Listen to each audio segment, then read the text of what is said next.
guys, my coolest Rubik's Cubes. Number 1, my 3x3. Number 2, my Mega Mix. Number 3, my 5x5. Number 4, my Fairfix.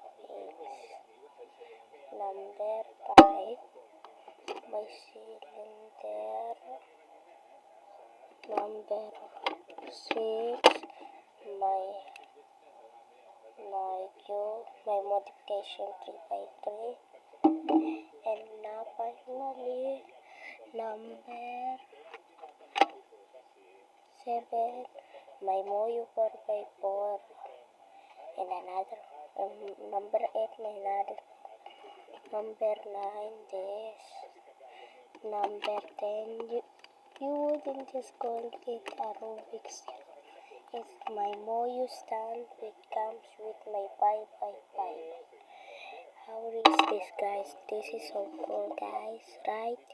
Bye. Please like and subscribe.